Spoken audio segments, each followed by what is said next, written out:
Donc hier, pour la deuxième soirée de suite, à Paris, les riverains de Stalingrad, dans le 19e arrondissement, se sont mis à leurs fenêtres pour un concert de casseroles pour réclamer des actions fortes et concrètes des pouvoirs publics contre le crack. Cette drogue dérivée ultra addictif et ravageur de la cocaïne est consommée chaque nuit par plusieurs centaines de toxicomanes, avec violence, cris et insomnie à la clé. C'est juste insupportable. Sauf pour notre ami Jean-Luc Burgat, qui dit que tout va bien partout, qu'il se balade et qu'il n'y a pas de souci en France. Il y a de la colère. Surtout à Trappes. C'est à Trappes. Mais allez dormir dans le 19e, allez-y dormir, parce que tous les gens, la semaine dernière, vous nous avez expliqué, mais c'est parfait, etc. Là, vous allez voir une séquence, ils sont tous à leurs fenêtres, leurs casseroles. Vous allez leur expliquer qu'il ne se passe rien du tout. Mais je vous ai jamais dit qu'il se passait rien. Ah bah si, vous nous avez dit que c'était... Bah si, c'est ce que vous nous avez dit. Le débat était sur les armes, c'était autre chose. Bah, vous avez dit que dans le 19e, il se passait rien. Pas d'armes létales. Il n'y a pas d'armes létales. Ah bah c'est super. C'est super. Il n'y a que des battes de baseball. Voyez cette séquence et allez habiter avec ces gens qu'on va voir ici et on en reparle. Je suis pas sûr que pas. Écoutez, de la discipline.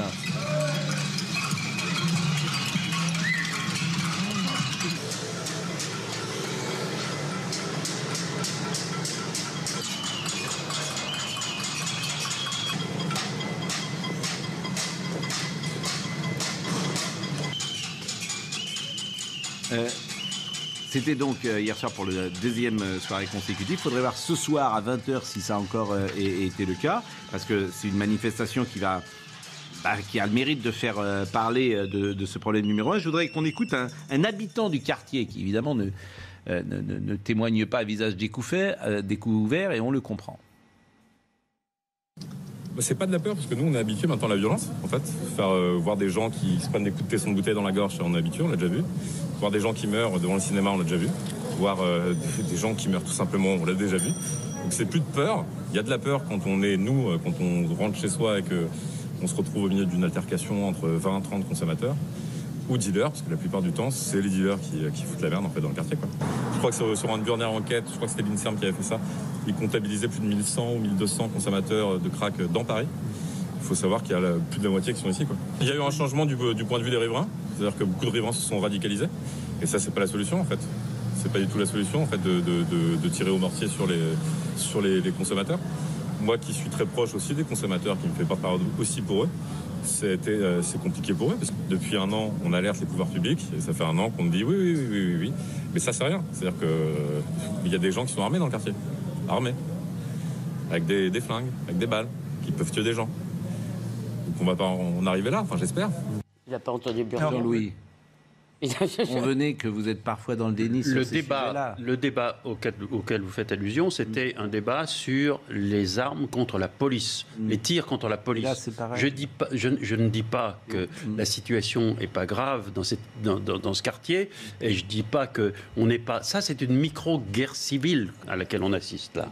C'est-à-dire que les habitants, effectivement, viennent se défendre. Bon, Comment ça, il y en a beaucoup. Ça, effectivement, c'est grave. Le débat, il portait sur la façon dont la police était reçue et la façon dont la police intervenait.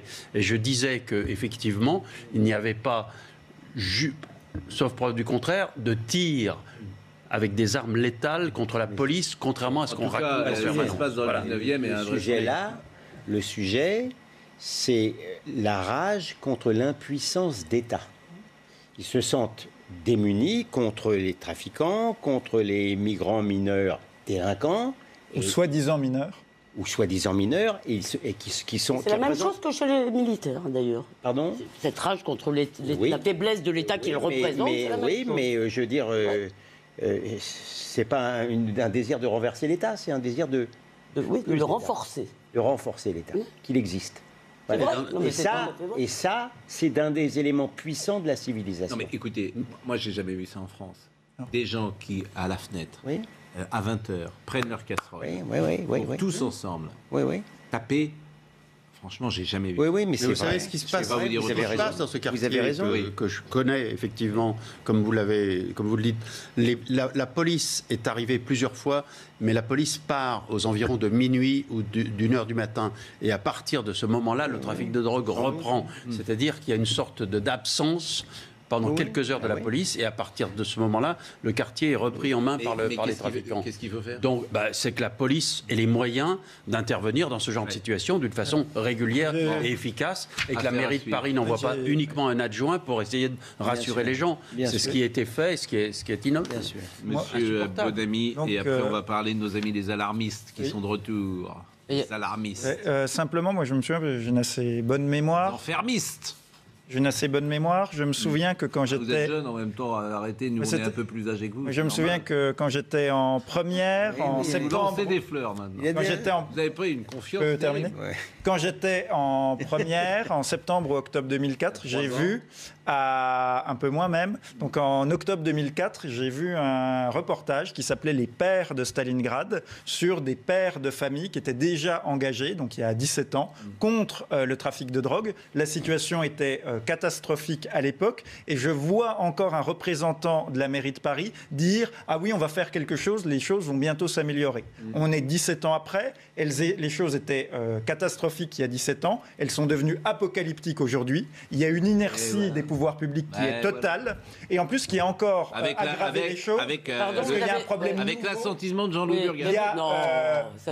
Il y a un problème nouveau. Vous voulez pas voir les choses. Mais juste un truc, j'ai entendu dire que le Pascal, parce que je peux pas laisser passer. C'est que j'ai participé à une de ces émissions, mais lundi soir, et j'ai parlé de quelque chose. Et là, Pascal m'a dit attention, vous n'êtes pas comme le jeudi soir où on parle de choses basiques. Le lundi soir, on parle de choses intelligentes. Oui. Donc, on est le jeudi soir. Vous essayez pas de mettre le bazar là. C'est gentil pour moi.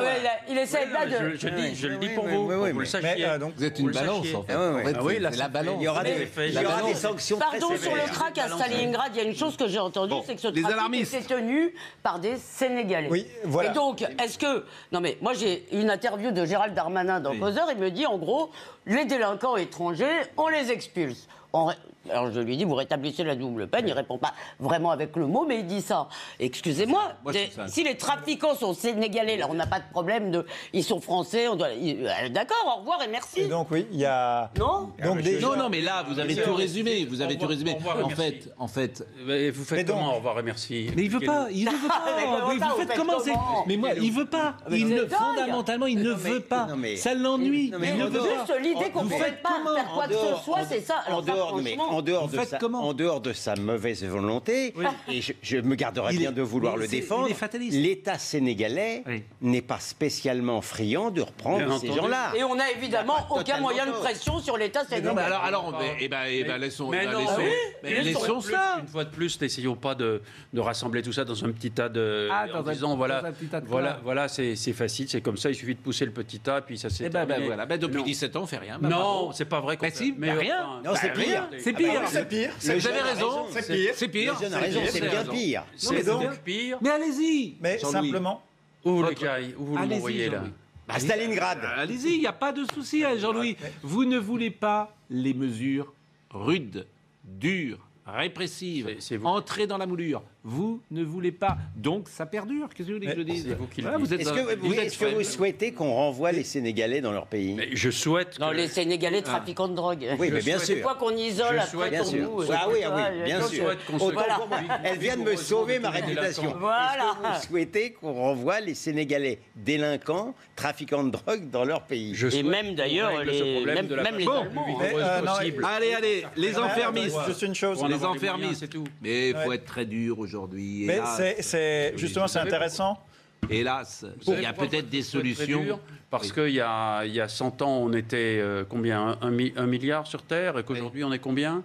On vit beaucoup plus proches les uns des autres, et cette société doit évoluer effectivement en fonction d'une sorte de promiscuité qui est impossible si on la gère comme avec les moyens d'il y a 100 ans, c'est sûr. Mais c'est pas en tapant, en disant...